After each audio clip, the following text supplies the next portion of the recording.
Hey guys, in this video, I wanted to take a deeper dive into a new integration in the form of CloudFiles. Now, CloudFiles essentially is a document automation and sharing platform that can integrate natively with HubSpot. CloudFiles is a great alternative to anyone that wants to do mass document sharing and permission sharing without double badging or manual entry or duplicate admin, i.e.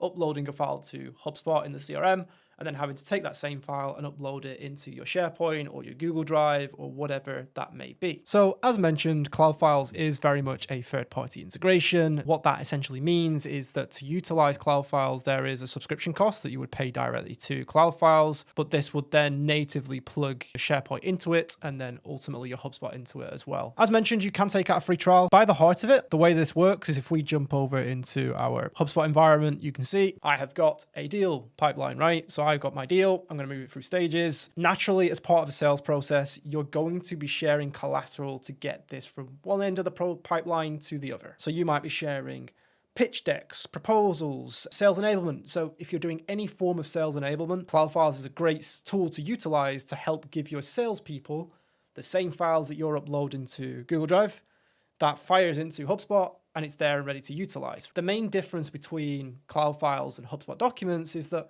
HubSpot Documents is a file repository in its own right. It doesn't have a native integration to Google Drive or SharePoint at the moment of recording. So as you can see, I'm on the deal. Down the left-hand side, I've got my normal deal information as well as my activities. Down the middle, I've got my timeline. But what you will now see is under CloudFiles, once you've integrated it, I can now just add a file, right? Just press add. It's going to pop open the window and I can actually create a data room. Now, what a data room is like a public library of files that you can pull from your G Drive into preset collections. So think of a data room as a collection that you can then just attach to a deal that's then sent. They won't be able to see anything else but what you've specified. So as you can see, I can select test, just press files and folders. As you will see that it's pulling through all my content, right?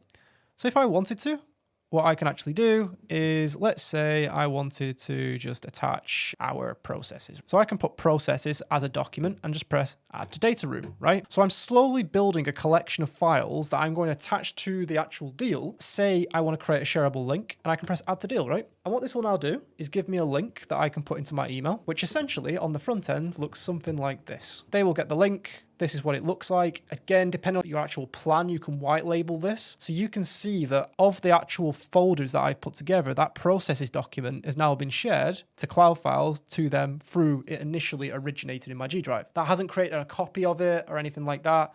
It just means that essentially this is now hosted in one place for them. What you can actually do is also set if they can download it. So you can turn that on or off. What you can also do is set when it's due to expire. So if it's time sensitive, you can do that and have notifications every time this is viewed. You can also protect it with a password and require an email address upon them opening it. So only certain emails can open that data room. And then what you can actually do is actually see on the deal, my file room that I've shared, the status of that, as well as how many views and what type it is as well. I can then also press the analytics. So I can just press analytics and see how many views and where them views have come from as well. And again, remember that the key point here is this is pulling from my G Drive, right? I've not uploaded a copy of this document that may be superseded. This is using the live document in my file repository in G Drive or SharePoint. But I can see all my document analytics on the deal. I can choose whether that's online or offline. So I can just take that offline. Don't have to take the whole data room down. I can also edit it, right? So I can just edit it, add new files. I can get the link, delete it. And the great thing about this, you'll now get CloudFiles integration timestamps on the timeline. So now you can see that here's the data room. This is when it was viewed. This is who it is. I can press view detailed analytics and I can see that as well. So again, this will be added to the timeline. As we know with any integration, if it hits the timeline, we can automate, right? If we jump over into our automations area, you will now see that I've got a workflow. And I've just basically said, if the deal goes into close one, I want to do a new action, an action that isn't standard to HubSpot. So if I press plus, you will see, if you scroll down,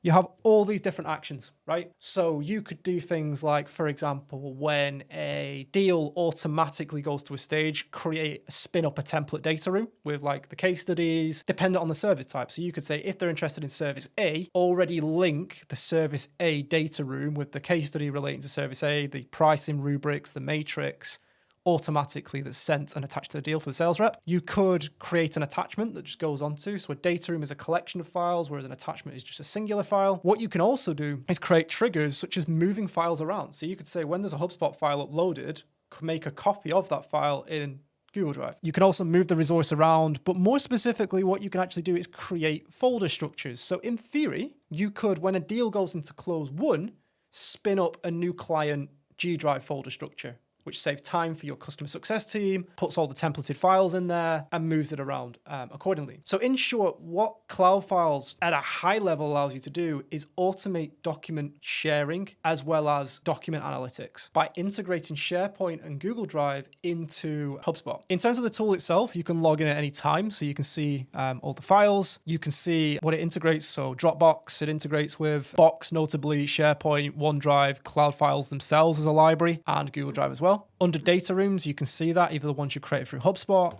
And again, you can see your analytics, where it was created from, who viewed it, when it was viewed. In the settings, what you can also do is turn off certain libraries if you don't use them, so it's not creating that. Under branding, you can put your logo and also have a custom subdomain that is unique to yours. So you can completely white label it and play around with custom domains as well. Long story short, that is CloudFiles. That is essentially what it's there to do in terms of HubSpot. It is a great integration. I think it's definitely overlooked at times. It can really help you make efficiencies in the sales process, also finance and marketing. So definitely check it out. If you're using CloudFiles, let me know how you're finding it.